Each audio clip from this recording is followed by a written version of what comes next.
हरे कृष्ण। आप सभी को अक्षय तृतीया की ढेर सारी शुभकामनाएं। हिंदू कैलेंडर के अनुसार विशाख महीने के शुक्ल पक्ष की तृतीया तिथि को अक्षय तृतीया का पावन पर्व मनाया जाता है। अक्षय एक संस्कृत शब्द है जिसका अर्थ है कभी क्षय न होने वाला, अर्थात कभी नष्ट न होने वाला। ऐसी मान्यता है कि ये दिन सौभाग्य और सफलता लाता है। इस दिन अच्छे काम करने से व्यक्ति को अपने पूरे जीवन भर पुण्य प्राप्त होता रहता है। मान्यता है कि इस दिन सतयुग कृतयुग की शुरुआत हुई थी। इस दिन सूर्य और चंद्रमा अपनी शुभता के चरम पर होते हैं। वेद व्यास जी ने इसी दिन श्री गणेश जी को महाभारत सुनाना प्रारंभ किया था।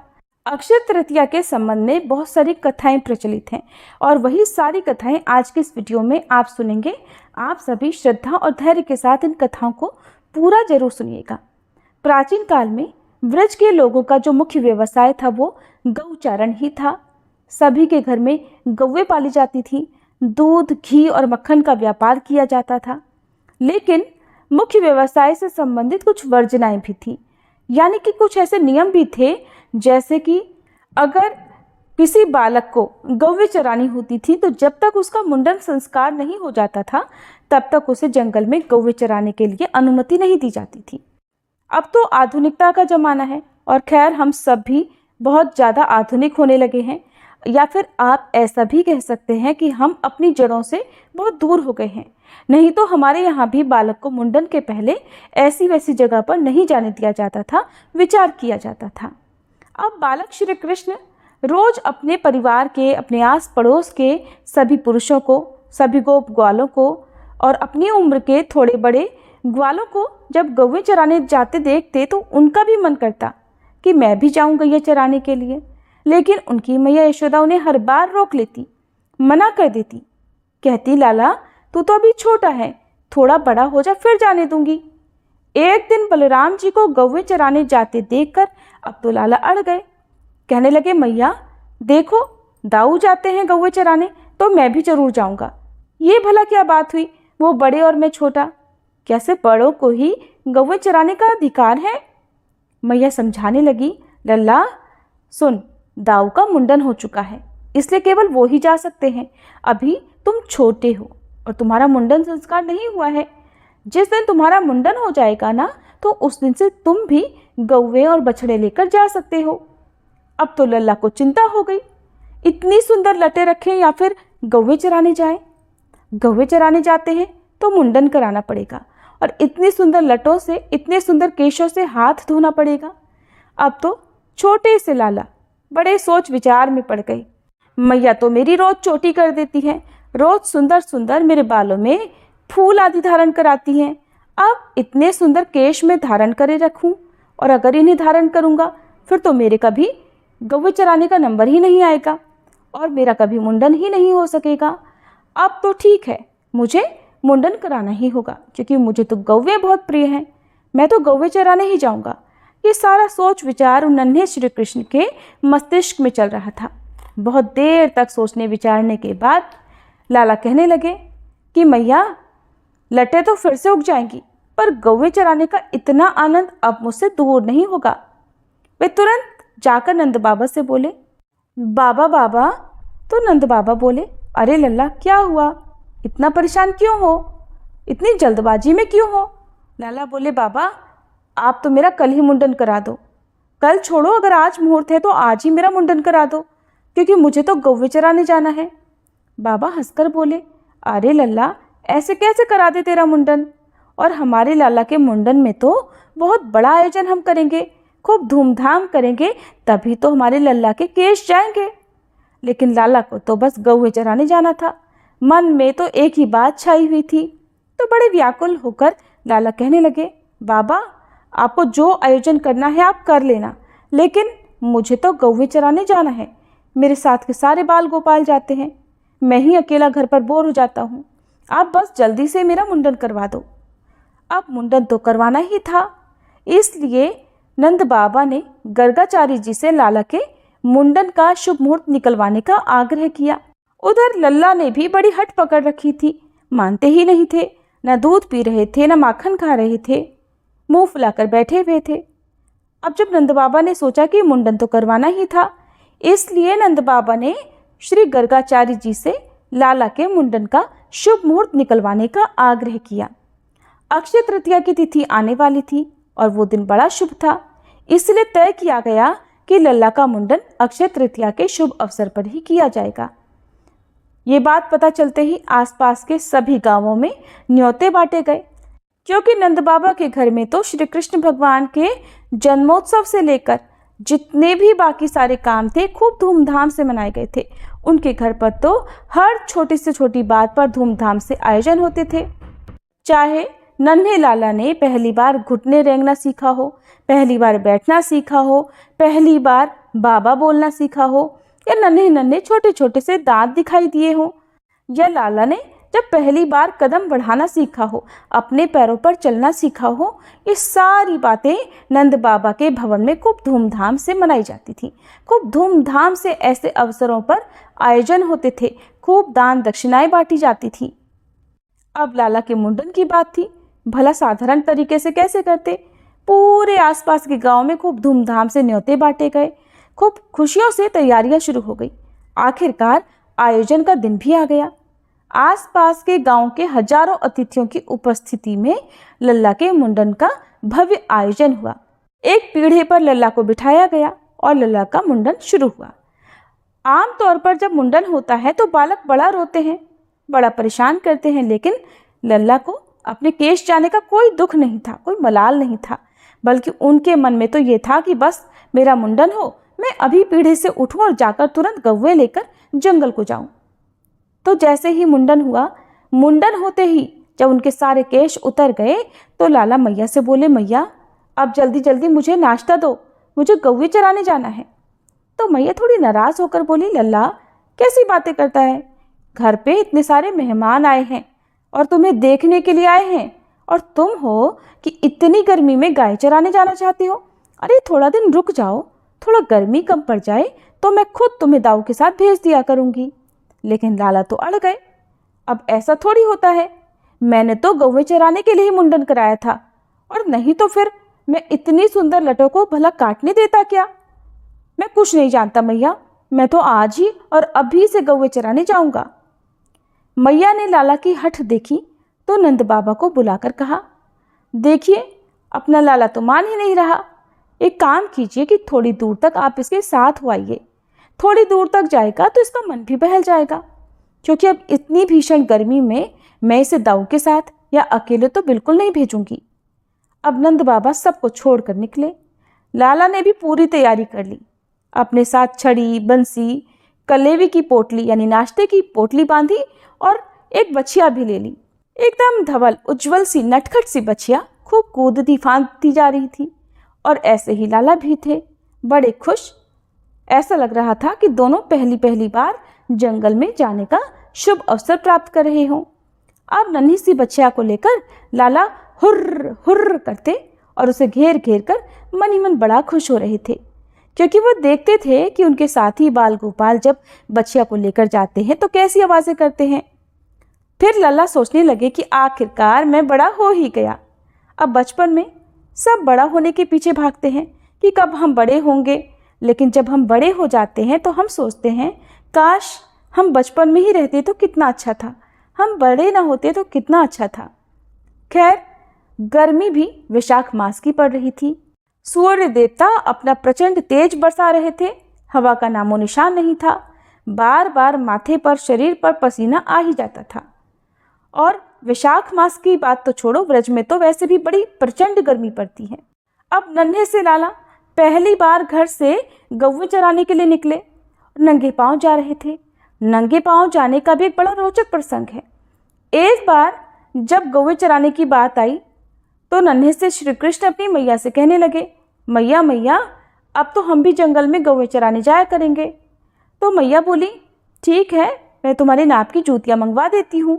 लाला बोले, मैया ना, पहले हमारी गैया को आप जूतियाँ बनवा दो, जितनी गैया हैं, जितनी बच्चियाँ हैं, सब की जूतियाँ पहना दो, उसके बाद ही हम गौवे लेकर जंगल में जाएंगे, तभी मैं भी जूतियाँ पहनूंगा।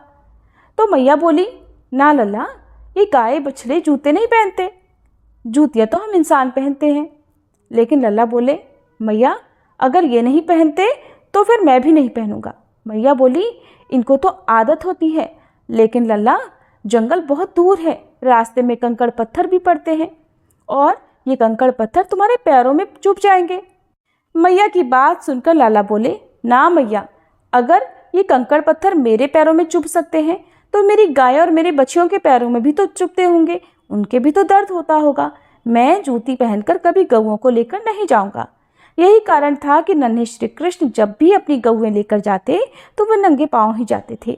अब नन्हे से लाला बिना जूतियों के लड़खड़ाते हुए एक छोटे से लाला कभी अपने इस हाथ से पसीना पोंछे, कभी दूसरे हाथ से पसीना पोंछे, इस तरह से वे जा रहे थे।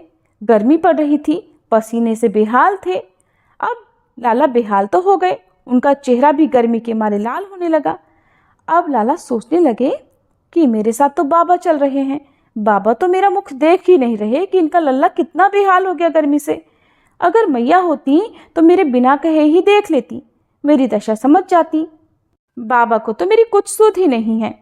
अब बाबा को तो सुध नहीं है, लेकिन लाला खुद अपने मुंह से बाबा से कैसे कहे कि बाबा मैं थक गया हूँ, मुझे घर लेकर चलो, क्योंकि लाला खुद ही तो जिद करके घर से आए थे। चलते रहे, गर्मी पड़ती रही। लाला सोचने लगे, अगर मैया होती मेरे साथ ना तो खुद समझ के लाला को अपने घर ले आती, लेकिन मेरे संग में तो बाबा है और वो भी चल रहे हैं साथ ही साथ।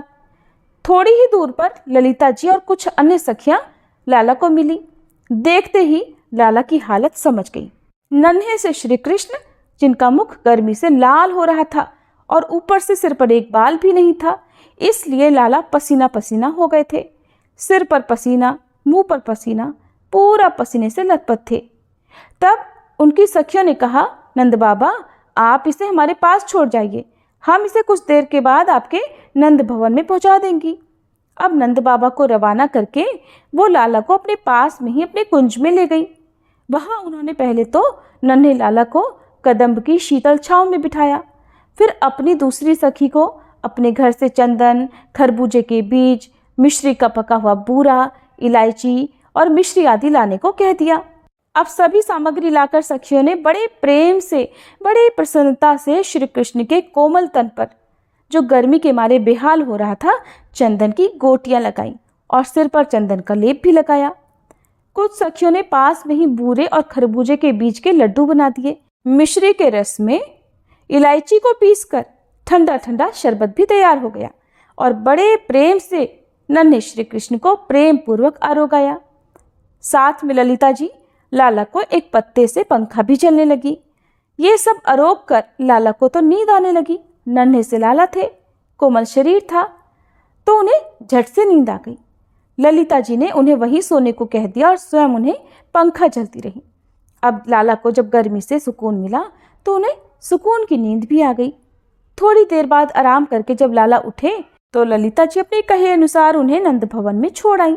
आज भी अक्षय तृतीया के दिन कान्हा जी को ललिता जी के भाव से ही खरबूजे के बीज के लड्डू और इलायची का शीतल शरबत आरोगाए जाते हैं और विशेष रूप से केसर मिला हुआ चंदन, जिसमें मलयगिरी पर्वत का चंदन भी मिला होता है, उसकी गोटियां लगाई जाती हैं। लाला ने अब गर्मी में गाय चराने का तो विचार त्याग दिया था। औपचारिक रूप से श्री कृष्ण ने गौचारण उसी वर्ष गोपाष्टमी, जो दीपावली के बाद वाली अष्टमी तिथि के दिन आता है, उस दिन से गौवें चराना प्रारंभ किया। इसी दिन से उन्हें गोपाल कहा जाने लगा। और पूरे साल भर में अक्षय तृतीया का ही एक ऐसा दिन होता है जब बीज के लड्डू अकेले श्री जी को आरोगाए जाते हैं, नहीं तो अन्य दिनों में बीज के लड्डू के साथ चिरौंजी के लड्डू का भी भोग कान्हा जी को अर्पण किया जाता है।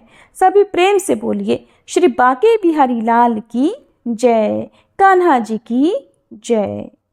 अक्षय तृतीया बहुत ही शुभ तिथि है। आज के दिन कोई भी अशुभता नहीं है, इसलिए मुहूर्त देखना भी अनावश्यक माना जाता है। जो भी व्यक्ति भक्तों के लिए और श्री कृष्ण के लिए इस दिन कुछ भी करता है, उसे बहुत अधिक लाभ मिलता है, और लाभ भी ऐसा जो कभी नष्ट नहीं होता। अक्षय तृतीया की एक और कथा के अनुसार प्राचीन काल में धर्मदास नामक एक वैश्य था। धर्मदास अपने परिवार के साथ एक छोटे से गांव में रहा करता था। वह बहुत निर्धन था और हमेशा अपने परिवार के भरण पोषण के लिए चिंतित रहता था। उसके परिवार में कई सदस्य थे। धर्मदास बहुत धार्मिक प्रवृत्ति का व्यक्ति था। सदाचार और देव और ब्राह्मणों के प्रति उसकी श्रद्धा अत्यधिक प्रसिद्ध थी। अक्षय तृतीया व्रत के महात्म्य को सुनने के बाद उसने अक्षय तृतीया पर्व के आने पर सुबह जल्दी उठकर गंगा जी में स्नान करके विधि विधान से देवी देवताओं की पूजा की। व्रत के दिन अपनी सामर्थ्य अनुसार जल से भरे घड़े, पंखे, जौ, सत्तू, चावल, नमक, गुड़, गेहूं, घी, दही, सोना और वस्त्र आदि वस्तुएं भगवान के चरणों में रखकर ब्राह्मणों को अर्पित कर दी। ये सब दान देखकर धर्मदास के परिवार वाले और उसकी पत्नी ने उसे रोकने का प्रयास किया। उन्होंने कहा, अगर धर्मदास इतना सब कुछ दान में दे देगा तो उसके परिवार का भरण पोषण फिर कैसे होगा। लेकिन फिर भी धर्मदास अपने दान और पुण्य से बिल्कुल विचलित नहीं हुआ। उसने ब्राह्मणों को और भी कई प्रकार का दान दिया। उसके जीवन में जब भी अक्षय तृतीया का पावन पर्व आता, हर बार धर्मदास विधि विधान से इस दिन पूजा पाठ और दान धर्म पुण्य आदि कर्म करता। अनेक रोगों से ग्रस्त और वृद्ध होने के बाद भी उसने उपवास करके धर्म कर्म और दान पुण्य किया। वही वैश्य अपने अगले जन्म में कुशावती का राजा बना। मान्यता है कि अक्षय तृतीया के दिन किए गए दान पुण्य और पूजन के कारण ही वह अपने अगले जन्म में बहुत धनी और प्रतापी राजा बना। वह इतना धनी और इतना प्रतापी राजा था कि त्रिदेव तक उसके दरबार में अक्षय तृतीया के दिन ब्राह्मण का वेश धारण करके उसके महायज्ञ में शामिल होते थे। अपनी श्रद्धा और भक्ति का उसे बिल्कुल भी घमंड नहीं हुआ। वह प्रतापी राजा महान और वैभवशाली होने के बाद भी धर्म मार्ग से कभी विचलित नहीं हुआ। जैसे भगवान ने धर्मदास पर अपनी कृपा की, वैसे ही जो भी व्यक्ति इस अक्षय तृतीया की कथा का महत्व सुनता है और विधि विधान से पूजा और दान आदि करता है, उसे अक्षय पुण्य और यश की प्राप्ति होती है। मान्यताओं के अनुसार भगवान परशुराम जी का जन्म भी अक्षय तृतीया के दिन ही हुआ था और इसीलिए उनकी शस्त्र शक्ति भी अक्षय है। भगवान शिव के दिव्य धनुष की प्रत्यंचा पर केवल परशुराम ही बाण चढ़ा सकते थे। ये उनकी अक्षय शक्ति का ही परिचय है और इन्हें भगवान विष्णु का छठा अवतार भी माना जाता है। आमतौर पर अक्षय तृतीया और परशुराम जयंती एक ही दिन होती है, लेकिन तृतीया तिथि के प्रारंभ होने के आधार पर परशुराम जयंती अक्षय तृतीया से एक दिन पहले भी हो सकती है। मान्यताओं के अनुसार सूर्य देव ने अक्षय तृतीया के दिन धर्मराज युधिष्ठिर को एक अक्षय पात्र दिया था। ये एक अद्भुत पात्र था जो पांडवों को प्रतिदिन अनंत भोजन उपलब्ध कराता था। पांडवों द्वारा वनवास के प्रारंभ में युधिष्ठिर ऋषियों और उनके साथ आए अन्य लोगों को भोजन कराने में असमर्थ होने के कारण हताश थे। इस पर पांडवों के पुरोहित धौम्य ने उन्हें सूर्यदेव से प्रार्थना करने की सलाह दी। युधिष्ठिर महाराज की प्रार्थना से प्रसन्न होकर सूर्यदेव ने उन्हें इस शर्त पर अक्षय पात्र प्रदान किया कि यह पात्र प्रतिदिन द्रौपदी के भोजन करने तक असीमित भोजन प्रदान करेगा। जब दुर्वासा मुनि अपने शिष्यों के साथ पांडवों से मिलने गए तो उनके और उनके साथियों के लिए भोजन नहीं बचा था। ये सोचकर पांडव चिंतित हो गए कि दुर्वासा ऋषि और उनके साथियों को अब कैसे भोजन उपलब्ध कराया जाए। जब दुर्वासा ऋषि और उनके शिष्य स्नान करने गए थे तो द्रौपदी जी ने मदद के लिए श्री कृष्ण से प्रार्थना की। श्री कृष्ण ने अक्षय पात्र पर चिपके चावल के दानों को खाकर पांडवों की रक्षा की और घोषणा की कि वे इससे संतुष्ट हैं। इधर जैसे ही श्री कृष्ण ने पात्र में चिपके हुए चावल के दाने खाए, उधर दुर्वासा ऋषि और उनके शिष्य जो स्नान करने गए थे उन सब की भूख मिट गई, क्योंकि श्री कृष्ण की संतुष्टि का मतलब पूरे ब्रह्मांड की भूख मिटाना था। वर्तमान उपयोग में अक्षय पात्र का अर्थ है कि कोई भी ऐसा भंडार जो कभी समाप्त न हो। हमारे देश की सबसे पवित्र और पवित्र नदी गंगा जी अक्षय तृतीया के दिन ही स्वर्ग से धरती पर उतरी थी। बहुत सारी हिंदू मान्यताएं हैं जो गंगा जी की उत्पत्ति की व्याख्या करती हैं। इन्हीं में से एक व्याख्या के अनुसार ब्रह्मा जी के कमंडल में पवित्र जल एक युवती गंगा जी के रूप में मानवीकृत हो गया। एक श्री वैष्णव किंवदंती के अनुसार ब्रह्मा जी ने श्रद्धा पूर्वक श्री विष्णु के पैर धोए थे और इस जल को अपने कमंडल में एकत्र किया था। अक्षय तृतीया मदुरै मीनाक्षी और सुंदरेश्वर के विवाह का भी दिन माना जाता है। मलय ध्वज पांड्या और उनकी पत्नी कांचन मलाई की प्रार्थनाओं का जवाब देने के लिए देवी पार्वती मलय ध्वज द्वारा किए गए पुत्र कामेष्टि यज्ञ की पवित्र अग्नि से प्रकट हुई थी। एक और कथा के अनुसार मान्यता है कि अक्षय तृतीया वाले दिन ही सुदामा अपने बचपन के सखा श्री कृष्ण से आर्थिक सहायता मांगने गए थे। वो उनके लिए एक पोटली में थोड़े से चावल लेकर गए थे, जिसे भगवान ने बहुत चाव से खाया। लेकिन सुदामा ने हिचक के कारण श्री कृष्ण से अपने लिए कोई सहायता नहीं मांगी और वह बिना कुछ मांगे ही उनसे विदा लेकर अपने घर लौट गए थे। लेकिन वापस पहुंचने पर सुदामा ने देखा कि उनकी टूटी फूटी झोपड़ी की जगह पर तो एक भव्य महल खड़ा था और उनकी गरीब पत्नी और बच्चे अच्छे वस्त्रों में मिले थे। ये देखकर सुदामा समझ गए कि ये सब श्री कृष्ण की ही अपार कृपा से संभव हुआ है। यही कारण है कि अक्षय तृतीया पर आज भी शुद्ध और साफ मन से पवित्र भाव से दान और पूजा का महत्व गिना जाता है। अगर आज के पवित्र दिन पर श्री सत्यनारायण भगवान की पूजा की जाए या श्री सत्यनारायण भगवान की कथा का पाठ या श्रवण किया जाए तो इसका पुण्य पूरे जीवन भर प्राप्त होता है। तो चलिए श्रोताओं, अब आपको सुनाते हैं श्री सत्यनारायण भगवान की कथा। सभी मिलकर प्रेम से बोलिए श्री सत्यनारायण भगवान की जय। कथा से पहले हम सब भगवान सत्यनारायण का ध्यान करते हैं, जिनका स्वरूप शांति से पूर्ण है, जो शेषनाग पर शयन करते हैं और जिनकी नाभि में कमल है।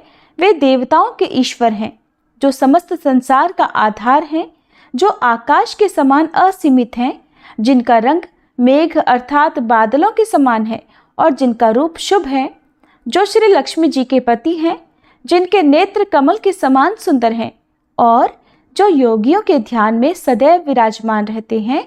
हम सब उन भगवान श्री विष्णु की वंदना करते हैं, जो संसार के सभी भयों का नाश करने वाले और समस्त लोगों के एकमात्र स्वामी हैं।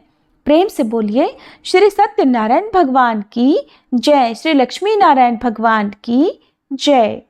पौराणिक कथा के अनुसार एक समय नैमिषारण्य तीर्थ में शौनक आदि 88,000 ऋषियों ने श्री सूत जी से कहा, हे प्रभु, इस कलयुग में वेद विद्या रहित मनुष्यों को प्रभु भक्ति किस प्रकार मिलेगी और उनका उद्धार कैसे होगा? हे मुनिश्रेष्ठ, कोई ऐसा तप कहिए जिससे थोड़े समय में पुण्य प्राप्त होवे और मनोवांछित फल मिले। ऐसी कथा को सुनने की हमारी इच्छा है। सर्वशास्त्र ज्ञाता श्री सूत जी बोले, हे वैष्णवों में पूज्य, आप सबने प्राणियों के हित की बात पूछी है। अब मैं उस श्रेष्ठ व्रत को आप लोगों से कहूँगा जिस व्रत को नारद जी ने श्री लक्ष्मी नारायण भगवान से पूछा था और लक्ष्मीपति ने मुनिश्रेष्ठ नारद जी से कहा था। सो ध्यान पूर्वक सुनो। एक समय योगीराज नारद जी दूसरों के हित की इच्छा से अनेक लोकों में घूमते हुए मृत्यु लोक में आ पहुंचे। यहाँ अनेक योनियों में जन्मे हुए प्रायः सभी मनुष्यों को अपने कर्मों के अनुसार अनेकों दुखों से पीड़ित देखकर सोचा कि किस यत्न के करने से निश्चय ही प्राणियों के दुखों का नाश हो सकेगा। ऐसा मन में सोचकर देवर्षि मुनि श्री विष्णु लोक को गए। वहां श्वेत वर्ण और 4 भुजाओं वाले देवों के ईश नारायण को देखकर, जिनके हाथों में शंख, चक्र, गदा और पद्म थे तथा वरमाला पहने हुए थे, स्तुति करने लगे। हे भगवान, आप अत्यंत शक्ति से संपन्न हैं।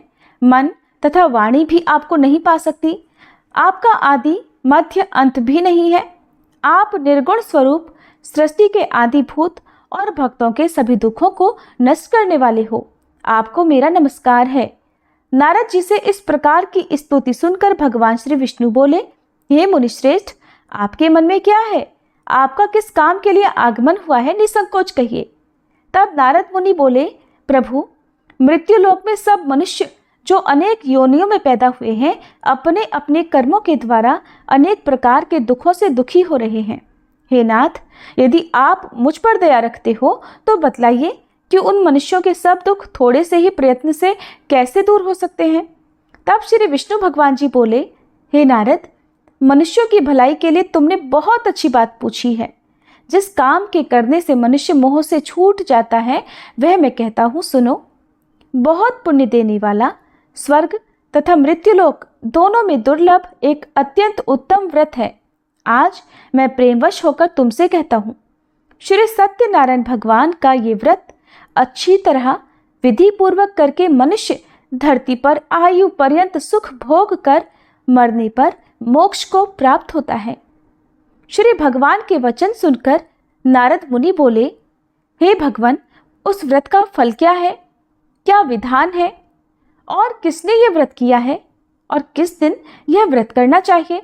विस्तार पूर्वक कहिए।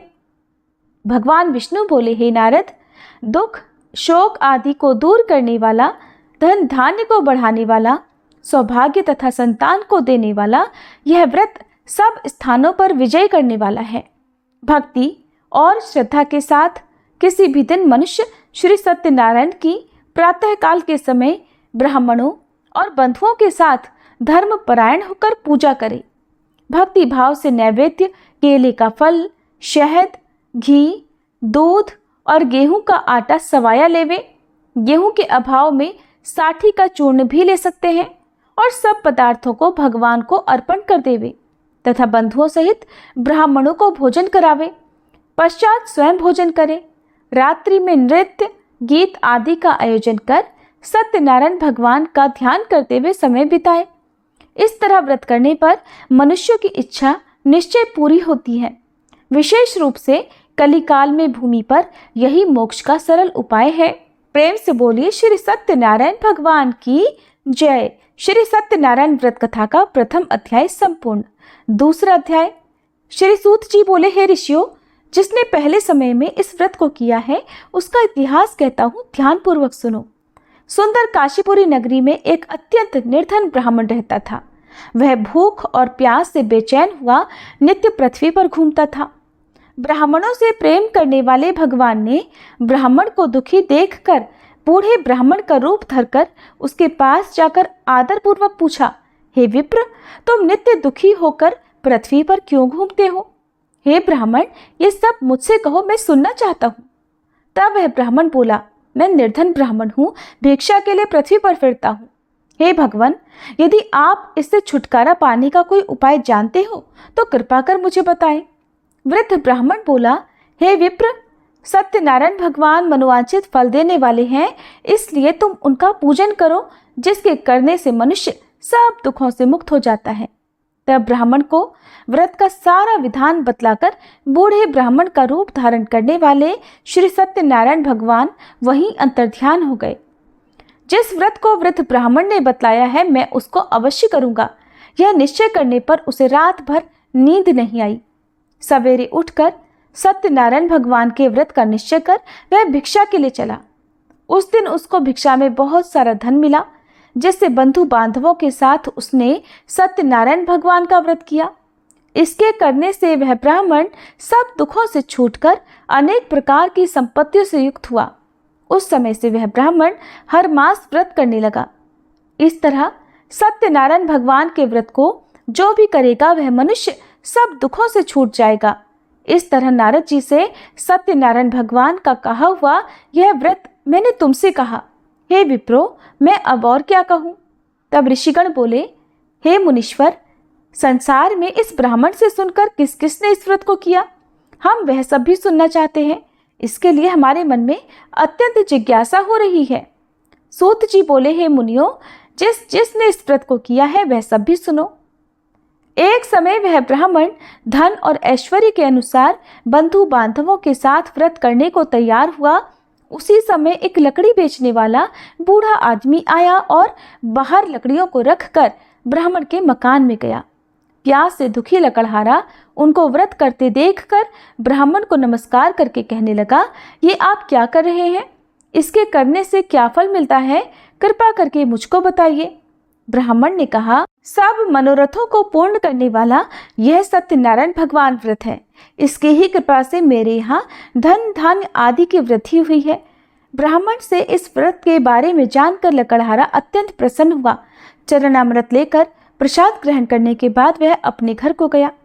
अगले दिन लकड़हारे ने अपने मन में इस प्रकार का संकल्प लिया कि आज गांव में लकड़ी बेचने से जो धन मिलेगा उसी से सत्यनारायण भगवान का उत्तम व्रत करूंगा। ऐसा मन में निश्चय कर वह बूढ़ा आदमी लकड़ियां अपने सिर पर रखकर जिस नगर में धनवान लोग रहा करते थे ऐसे सुंदर नगर में गया। उस दिन वहां पर उसे उन लकड़ियों का दाम पहले से 4 गुना मिला। तब वह लकड़हारा दाम लेकर अति प्रसन्न होकर पके केले, शक्कर, घी, दूध, दही और गेहूं का चूर्ण इत्यादि सत्यनारायण भगवान के व्रत की कुल सामग्रियों को लेकर अपने घर गया। फिर उसने अपने परिवारजनों को बुलाकर विधि के साथ भगवान का पूजन और व्रत किया।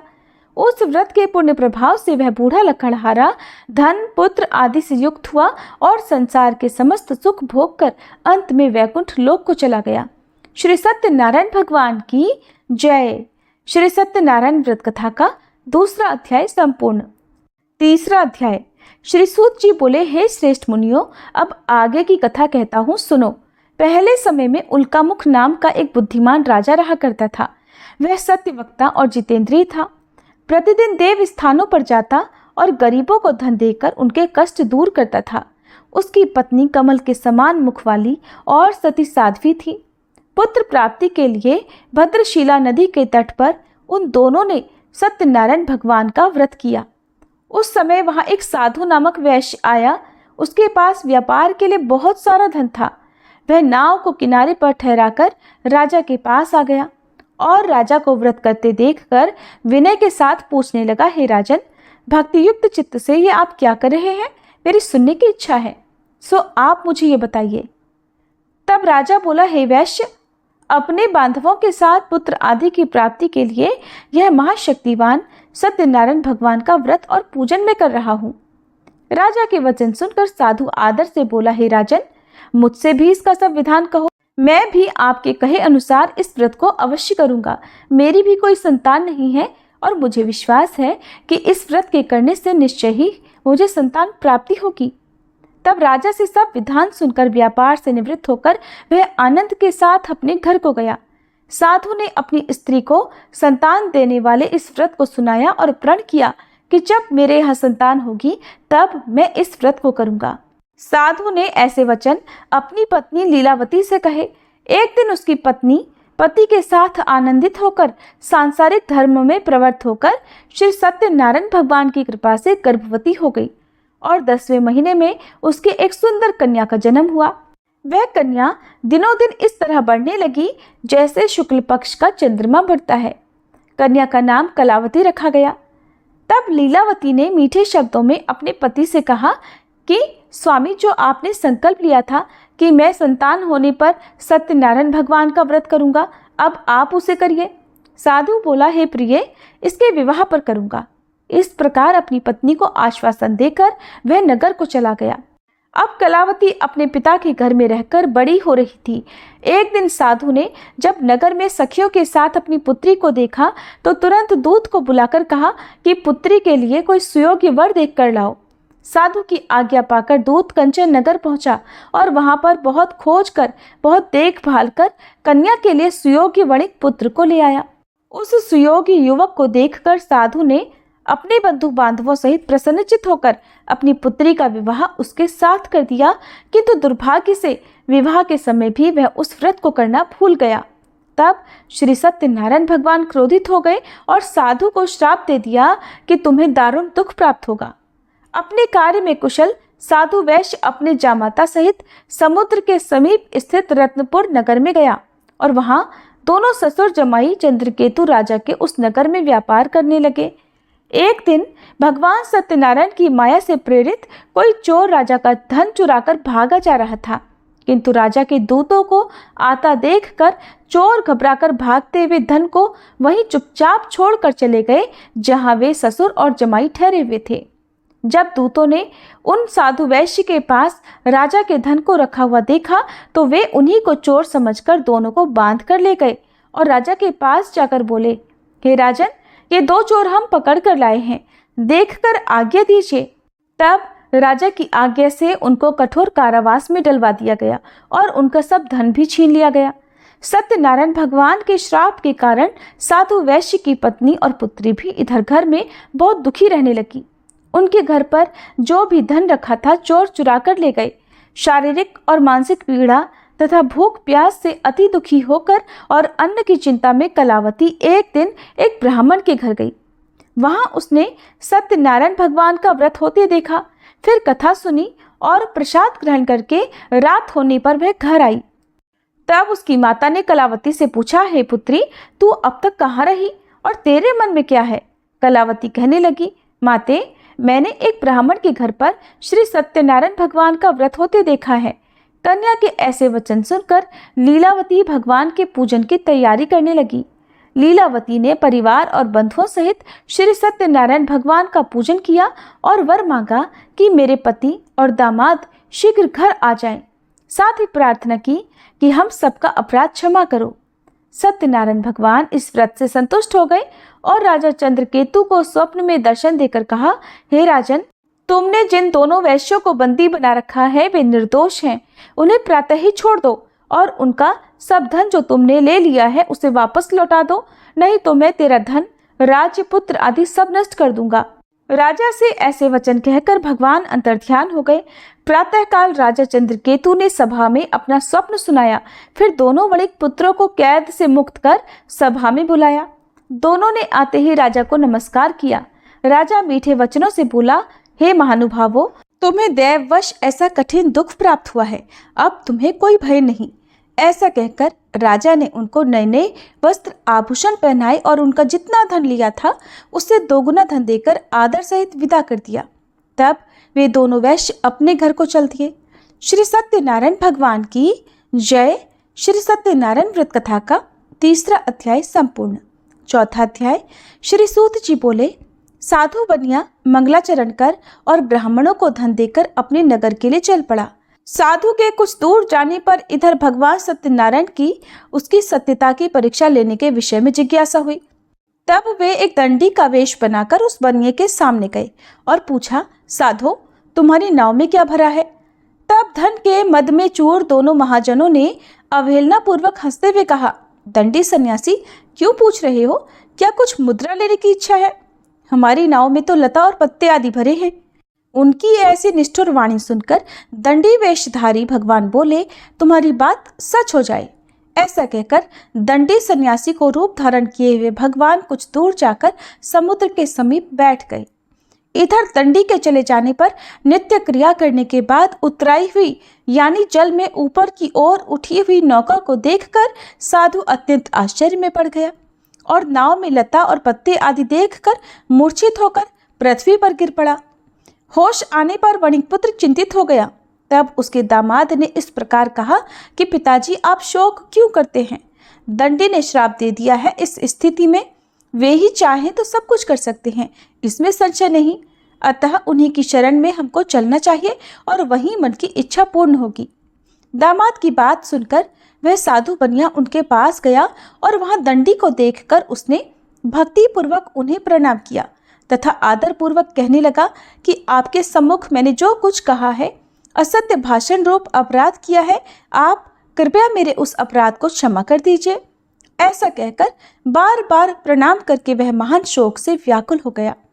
दंडी ने उस बनिए को रोते हुए देखकर कहा, हे मूर्ख, रो मत, मेरी बात सुनो। मेरी पूजा से उदासीन होने के कारण तथा मेरी आज्ञा से ही तुमने बार बार दुख प्राप्त किया है। भगवान की ऐसी वाणी सुनकर वह उनकी स्तुति करने लगा। साधु ने कहा, हे प्रभु, ये आश्चर्य की बात है कि आपकी माया से मोहित होने के कारण ब्रह्मादि देवता भी आपके गुणों और रूपों को यथावत रूप से नहीं जान पाते। फिर मैं मूर्ख आपकी माया से मोहित होने के कारण भला कैसे जान सकता हूँ? प्रभु, आप मुझ पर कृपा कीजिए और मुझ पर प्रसन्न होइए। मैं अपनी धन संपत्ति के अनुसार आपकी पूजा करूंगा। मैं आपकी शरण में हूँ। मेरा जो नौका में स्थित पूरा धन था उसकी और मेरी रक्षा करें। उस बनिए की भक्ति युक्त वाणी सुनकर भगवान जनार्दन संतुष्ट हो गए। भगवान जनार्दन उसे अभीष्ट वर प्रदान कर वहीं अंतर्ध्यान हो गए। इसके बाद वह साधु अपनी नौका में चढ़ा और उसे धन धान्य से भरी हुई देखकर भगवान सत्यदेव की कृपा से हमारा मनोरथ सफल हो गया। ऐसा कहकर स्वजनों के साथ उसने भगवान की विधिवत पूजा की। भगवान श्री सत्यनारायण की कृपा से वह आनंद से परिपूर्ण हो गया और नाव को प्रयत्न पूर्वक संभाल कर उसने अपने देश के लिए प्रस्थान किया। साधु बनिए ने अपने दामाद से कहा, वह देखो, मेरी रत्नपुरी नगरी दिखाई दे रही है। इसके बाद उसने अपने धन के रक्षक दूत को अपने आने का समाचार देने के लिए अपनी नगरी में भेजा। उसके बाद उस दूत ने नगर में जाकर साधु की पत्नी को हाथ जोड़कर प्रणाम किया और उसके लिए अभीष्ट बात की। सेठ जी अपने दामाद और बंधु वर्ग के साथ बहुत सारे धन धान्य से संपन्न होकर नगर के निकट पधार गए हैं। दूत के मुख से ये बात सुनकर वह अत्यंत आनंदित हुई और उस साध्वी ने श्री सत्यनारायण की पूजा करके अपनी पुत्री से कहा, पुत्री, मैं साधु के दर्शन करने के लिए जा रही हूँ, तुम भी जल्दी आना। माता का ऐसा वचन सुनकर व्रत को समाप्त करके प्रसाद का परित्याग करके कलावती भी अपने पति का दर्शन करने के लिए चल पड़ी। इससे भगवान सत्यनारायण रुष्ट हो गए और उन्होंने उसके पति को तथा नौका को धन के साथ हरण करके जल में डुबो दिया। इसके बाद कलावती कन्या अपने पति को न देखकर महान शोक से रुदन करती हुए पृथ्वी पर गिर पड़ी। नाव का अदर्शन और कन्या को अत्यंत दुखी देखकर भयभीत मन से साधु बनिया ने सोचा, ये क्या आश्चर्य हो गया। नाव का संचालन करने वाले भी सभी चिंतित हो गए। इसके बाद वह लीलावती भी कन्या को देखकर दुख से व्याकुल हो गई और अत्यंत दुख से विलाप करती हुई अपने पति से इस प्रकार बोली, स्वामी, अभी अभी नौका के साथ वह अदृश्य कैसे हो गया? न जाने किस देवता की उपेक्षा से वह नौका हरण कर ली गई, या फिर श्री सत्यनारायण का महात्म्य भला कौन जान सकता है। ऐसा कहकर वह अपने परिवारजनों के साथ विलाप करने लगी और कलावती कन्या को गोद में लेकर रोने लगी। कलावती भी अपने पति के नष्ट हो जाने पर दुखी हो गई और पति की पादुका लेकर उनका अनुगमन करने के लिए उसने मन में निश्चय किया। कन्या के इस प्रकार के आचरण को देखकर पत्नी सहित वह धर्म के साधु बनिया अत्यंत शोक व्याकुल हो गया और सोचने लगा, या तो भगवान सत्यनारायण ने यह अपहरण किया है, या फिर हम सभी भगवान सत्यदेव की माया से मोहित हो गए हैं। अपनी धन की शक्ति के अनुसार मैं भगवान श्री सत्यनारायण की पूजा करूंगा। तब सभी को बुलाकर इस प्रकार कहकर उसने अपने मन की इच्छा प्रकट की और बारंबार भगवान सत्यदेव को दंडवत प्रणाम किया। इससे दीनों के परिपालक भगवान सत्यदेव प्रसन्न हो गए। भक्त वत्सल भगवान ने कृपा पूर्वक आकाशवाणी की कि तुम्हारी कन्या प्रसाद छोड़कर अपने पति को देखने चली आई है। निश्चय ही इस कारण उसका पति अदृश्य हो गया है। यदि घर जाकर यह प्रसाद ग्रहण करके वापस आए तो हे साधु बनिया, तुम्हारी पुत्री पति को प्राप्त करेगी, इसमें संशय नहीं। कलावती ने भी यह दिव्य आकाशवाणी सुनी तो वह शीघ्र ही अपने घर गई और उसने प्रसाद ग्रहण किया। वापस आकर उसने अपने परिवारजनों और अपने पति को भी देखा। तब कलावती कन्या ने अपने पिता से कहा कि पिताजी, अब तो घर चलिए, देरी क्यों कर रहे हैं।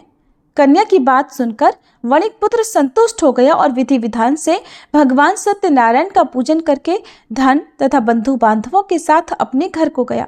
इसके बाद पूर्णिमा और संक्रांति पर्वों पर भगवान सत्यनारायण का पूजन करते हुए इस लोक में सुख भोग कर अंत में वह सत्यपुर वैकुंठ लोक को चला गया। प्रेम से बोलिए श्री सत्यनारायण भगवान की जय। श्री सत्यनारायण भगवान व्रत कथा का चौथा अध्याय संपूर्ण। पांचवा अध्याय। श्री सूत जी बोले, श्रेष्ठ मुनियों, अब इसके बाद मैं दूसरी कथा कहूँगा, आप लोग ध्यान पूर्वक सुनिए। अपनी प्रजा का पालन करने में तत्पर तुंगध्वज नामक एक राजा था। उसने सत्यदेव के प्रसाद का परित्याग करके दुख प्राप्त किया। एक बार वह वन में बहुत से पशुओं को मारकर वट वृक्ष के नीचे आया। वहां उसने देखा कि गोपगण बंधु बांधवों के साथ संतुष्ट होकर भक्ति पूर्वक भगवान सत्यदेव की पूजा कर रहे हैं। राजा यह देखकर भी अहंकारवश न तो वहां गया और न उसने भगवान सत्यनारायण को प्रणाम ही किया। पूजन के बाद सभी गोपगण भगवान का प्रसाद राजा के समीप रखकर वहां से लौट आए और इच्छानुसार उन सभी ने भगवान का प्रसाद ग्रहण किया। इधर राजा को प्रसाद का परित्याग करने से बड़ा दुख मिला। उसका संपूर्ण धन, धान्य और सभी सौपुत्र नष्ट हो गए। राजा ने मन में यह निश्चय किया कि अवश्य ही भगवान सत्यनारायण ने हमारा नाश कर दिया है, इसलिए मुझे वहां जाना चाहिए जहां श्री सत्यनारायण का पूजन हो रहा था। ऐसा मन में निश्चय करके वह राजा गोपगणों के समीप गया और उसने गोपगणों के साथ भक्ति श्रद्धा से युक्त होकर विधि पूर्वक भगवान सत्यदेव की पूजा की।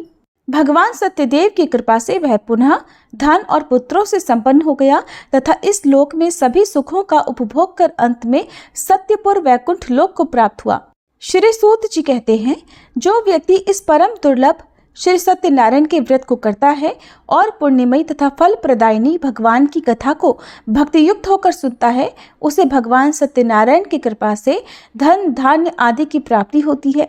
दरिद्र धनवान हो जाता है, बंधन में पड़ा हुआ बंधन से मुक्त हो जाता है, डरा हुआ व्यक्ति भय मुक्त हो जाता है। ये सत्य बात है, इसमें संशय नहीं। इस लोक में वह सभी इच्छित फलों को भोग कर अंत में सत्यपुर वैकुंठ लोक को जाता है। हे ब्राह्मणों, इस प्रकार मैंने आप लोगों से भगवान सत्यनारायण के व्रत को कहा, जिसे करके मनुष्य सभी दुखों से मुक्त हो जाता है। कलयुग में तो भगवान सत्यदेव की पूजा विशेष फल प्रदान करने वाली है। भगवान विष्णु को ही कुछ लोग काल, कुछ लोग सत्य, कोई ईश और कोई सत्यदेव तथा दूसरे लोग सत्यनारायण नाम से कहेंगे। अनेक रूप धारण करके भगवान सत्यनारायण सभी का मनोरथ सिद्ध करते हैं। कलयुग में सनातन भगवान विष्णु ही सत्यव्रत रूप धारण करके सभी का मनोरथ पूर्ण करने वाले होंगे। हे श्रेष्ठ मुनियों, जो व्यक्ति नित्य भगवान सत्यनारायण की इस व्रत कथा को पढ़ता है, सुनता है, भगवान सत्यनारायण की कृपा से उसके सभी पाप नष्ट हो जाते हैं। हे मुनीश्वरों, पूर्व काल में जिन लोगों ने भगवान सत्यनारायण का व्रत किया था, उसके अगले जन्म का वृतांत कहता हूँ, आप लोग सुनिए।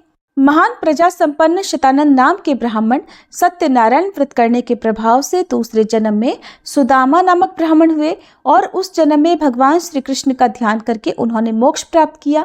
लकड़हारा भील गुहों का राजा हुआ और अगले जन्म में उसने भगवान श्री राम की सेवा करके मोक्ष प्राप्त किया।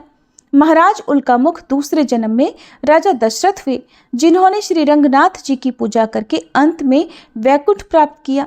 इस प्रकार धार्मिक और सत्यव्रती साधु पिछले जन्म के सत्यव्रत के प्रभाव से अपने दूसरे जन्म में मोरध्वज नामक राजा हुआ।